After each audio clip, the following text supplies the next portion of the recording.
Hi! Welcome to my very first vlog. I don't know if that's how vlog starts.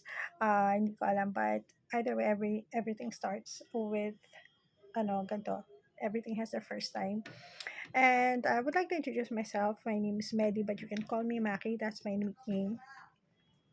And I just realized I decided to have a vlog out of the blue lang. It's because um, while I was rummaging, nag-send ako, inaano ko yung mga emails ko kasi sobrang dami ko ng emails. Naisip ko na yung emails ko since 2009 pa. Ah, oo, 2009 pa. So, lahat nakakatuwa lang kasi nagde-delete na ako ng mga old files, ng mga ano. Tapos, na-encounter ko yung mga drafts na ginawa ko when I was writing stories. So, just to make a story short, I like writing stories, novels, but they're all half finished. Have you ever experienced, have you writing ideas and you have drafts and already scripts and all? Minsan naka 10 chapters ka na, 12 chapters and 15 chapters, and then all of a sudden, i-drop mo siya because you have a new idea that's come or because I'm already working during that time. Nagwo-work na ako during that time, so napapabayaan ko na. So, nag-start ako magsulat tuong high school. So, I'm a 70s kid. So, just to give you an idea, wala pang laptop noon. Hindi pa ganun kauso yung laptop. So, way back in high school, that's around 1990 to 1994. So, papel, a notebook and pencil and ballpen lang alibangan. So, tuwing gabi, yun yung mga uso pa yung tape na niro-roll-roll, ganun. Bawal na kami magingay kasi wala pang mga headset na uso ngayon. So, habang di ako nakakatulog, kung hindi ako nagbabasa, nagsusulat ako ng novel. So, can you imagine, I'm really a book nerd when I was in high school, nung nasa high school ako. Matatapos ko yung ganitong kakapal na novel within 3 days, kasi nagpupuya talaga ako. So, yun talaga yung pinagpupuyatan ko until such a time na yung tatay ko sinunog na yung aking mga sako-sakong um, libro. Kasi doon naubos yung pera ko, doon naubos yung allowance ko sa mga novels, sa mga fantasy novels, ayan. Tapos hindi na talaga ako lumalabas. Sa labas lang ako para inom ng tubig, para maligo, pupunta sa school, gano'n. So wala talaga akong social life. Pero in high school, nagsusulat na rin ako ng mga short stories, tapos pinapublish siya sa mga newspaper ng high school. Ayan. So I'm not sure if they still have a copy. Um, tapos, yun nga. So, natuwa lang ako kasi, yung creative zap ko pala andun nagwo-work. So, meron akong 2011, meron pa akong 2011 na ano ko lang, and I'm really excited. So, I was thinking, so dapat ko ba siyang i-share? Dapat ko bang basahin? Or, just to share my love for writing, para ma-inspire ako ulit na tapusin siya. Dapat pa each chapter, basahin ko sa inyo, or i-upload ko siya, or dapat ipa-IPO ko, or ang tawag doon? Maganda lang. I really love writing, and after so many years, I think all of a sudden, bigla ko nalang naisipan na magsulat. So, akala ko ang novel na hindi ko pa natatapos. By the way, my genre is fantasy action. So, it's more on dragons, fairies, and mage. Ayan. So, mahilig kasi ako sa mga action. It's really more wala talagang love story. As much as possible, iniiwasan ko yung love story dun sa aking mga novels. So, mas nag-concentrate ako sa novel ng mga dragons. So, I have 3 books on that. I know I have 3 books. Although lahat mga hindi tapos. So, I have my book 1, I have my book 2, and I have my book 3. Tapos I also have fairies, angels, ayan. Nakita ko lang 'to, ang dami kong So, I'm just going to give you a gist of what I actually have. I'm going to give a gist of what I have. So, itong babasahin ko, gist lang 'to na parang medyo, ah, ito may pagka-love story siya ng konti. I think this is, the book 2. Book 2 na 'to. Although hindi siya tapos, puwede ko siyang tapusin. This is on the dragon theme, the dragon era theme. This is on the book 2. Ang bida ng book 1 is si Althea. Ang bida naman ng book 2 is si Arian. And then sa book 3, hindi ko pa natatapos kasi sinimulan ko yung isang novel about angels na later on na ano ko na siya. Proof, meron ako na akong proof na sabihin ninyo na baka nagbibiro lang ako. Hindi po. Uh, hindi. Maglalabas ako ng proof na talagang sinulat ko siya noong 2011, 2017. Ayan, isusulat ko. Lilitaw naman yung mga proof na yan. Okay?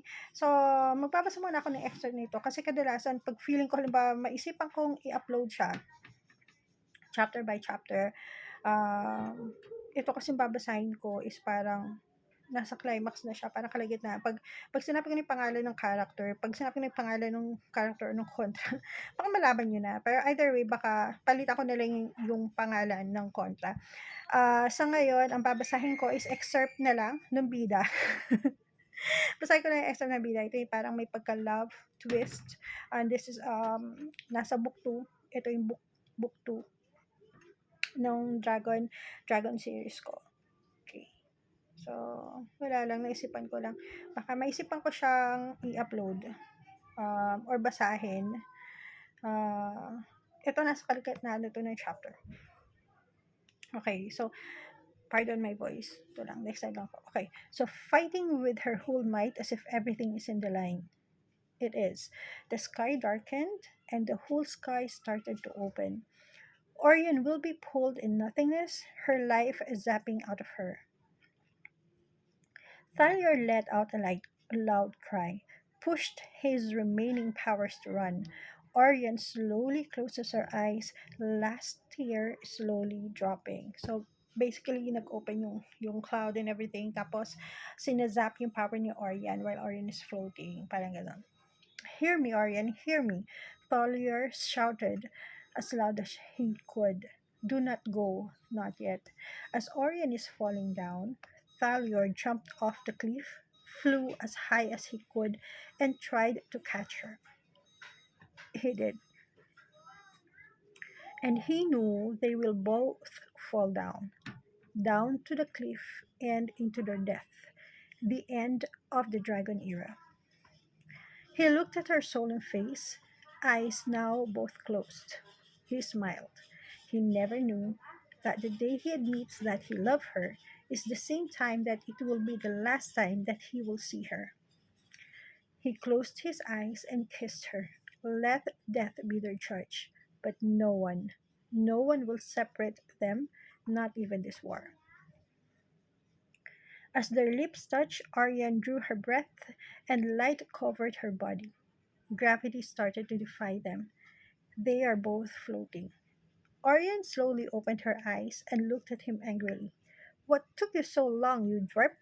Thorir laughed. I'm sorry I'm late. I'm sorry I'm late. Let's talk about my punishment later. We have a war to win. So, ayun yung one part ng book 2. Tapos, ito naman si book 1. Ito naman, ano siya, that fool is the only thought that came to her mind as she ran past where her king is. And there she saw Marcus, soul slowly drifting away as his eyes lost its shine.